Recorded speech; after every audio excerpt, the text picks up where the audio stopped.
Welcome back, it's me, Lou.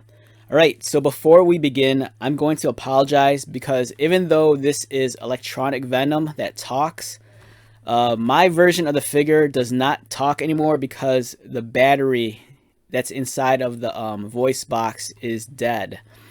Alright, so this is going to be strictly a mint on card review, and I apologize that if you came here to listen to Venom talk, it's not going to happen because the battery here does not function anymore. Alright, so I purchased this recently. This is the old Toybiz Marvel Superheroes Electronic Venom. The figure is pretty old. This thing is like 31 years old. It came out way back in 1991. It was the second release of the Venom figure. The first release was just a plain figure. It didn't do anything special other than ooze slime out of its chest.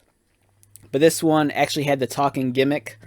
It was kind of a cool thing. If you remember the commercials for this action figure, you know, you'd press this backpack here, there'd be a button, and you'd press it, and then Venom would say one of these phrases. And I think, you know, the most popular phrase to come out of the box was, "I want to eat your brain." So I think that's something everyone got a kick out of. And it's a cool figure.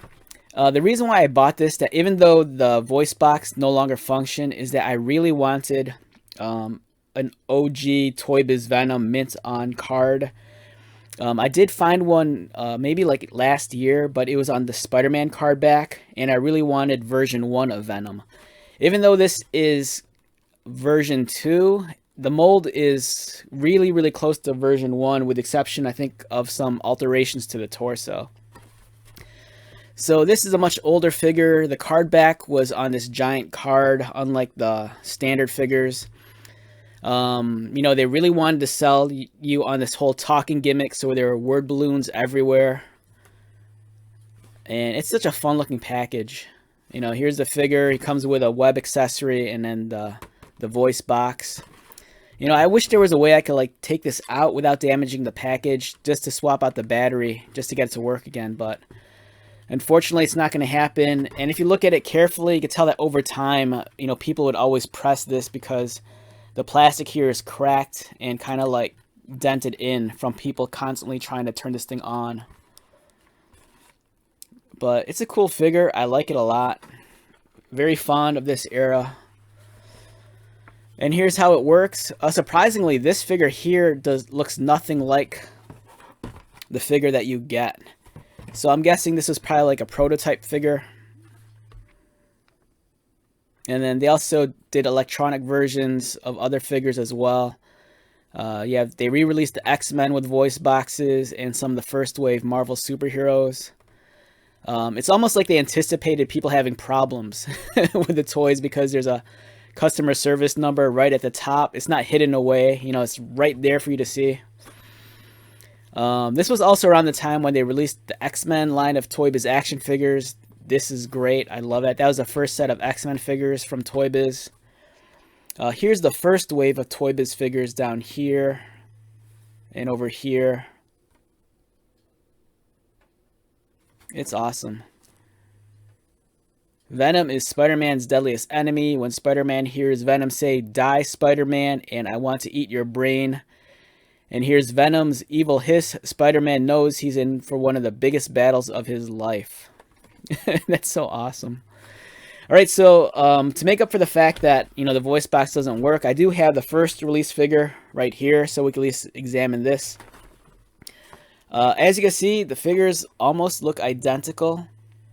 The difference in the torso is that this one has the hole in the back so you can plug it in the backpack, whereas the original first release figure, you removed this thing here, and his back is kind of like a barrel, and then you'd put like slime inside of here, reclose it, and then there's this button here, and then when you push this button, slime would start oozing out of his chest.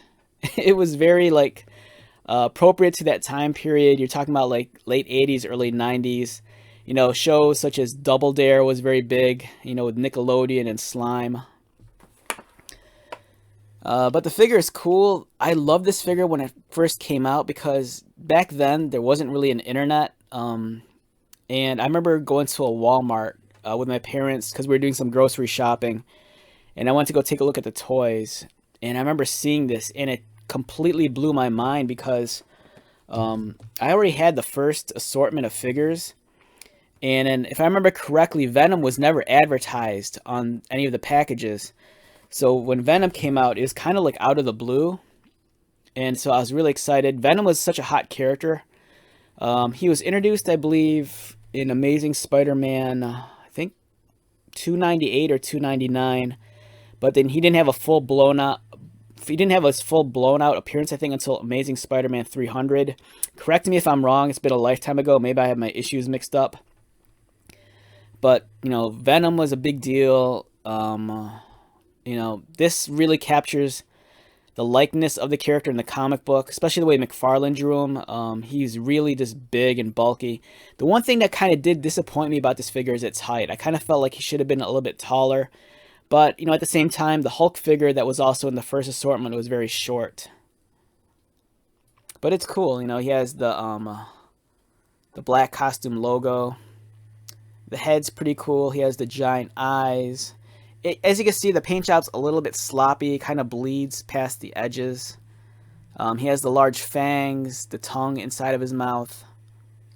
He has the web shooters on top of his wrists. His hands are kind of splayed out. The articulation on these older figures, it's also very limited. His head rotates. These rotate. There is no elbow articulation or wrist articulation. The legs simply kick up and down at the knee. So, you know, it's not too crazy, but, you know, keep in mind, you know, for the longest period of time, there was kind of a drought of superhero action figures. I think the last time prior to this, before the Toybiz stuff, might have been the Secret Wars action figures, which I think was produced by Mattel. And on the opposite end of the spectrum, I think Kenner was producing their Superpowers collection. So in the 90s, in the early 90s, comic books were starting to boom again, and it was just nice to get, you know, some new product, especially in the form of action figures.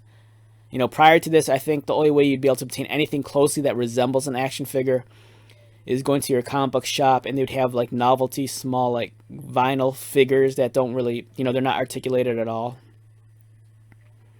But this is cool. It's a nice piece of my childhood. It's a nice piece of action figure history. I'm kind of thinking that maybe I'll try hunting down one of these loose, and you know, I'll try to find one with a working battery pack and voice box. And if I could come across that, you know, hopefully I'll buy that and I'll showcase that in a video just so we can hear it talk. But for now, this guy's going to remain mint on card, and he's just going to be proudly displayed on my wall next to some of my other vintage action figures. Alright, so hope you enjoyed this video.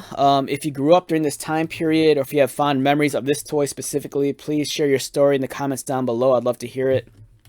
You know, I grew up during the 80s and 90s. I love these older style action figures. The new stuff is great. You know, I love Marvel Legends, but there's just something magical about this time period. It was really exciting. Alright, so with that being said, let's wrap this one up. Once again, my name is Lou. If you are new to my channel, welcome. If you're a returning viewer, subscriber, thank you so much for your continued support. I greatly appreciate it. So, until the next video, be safe, take care of yourself, buy lots of toys, and most importantly, be happy. And I'll see you at the next one. Alright, later.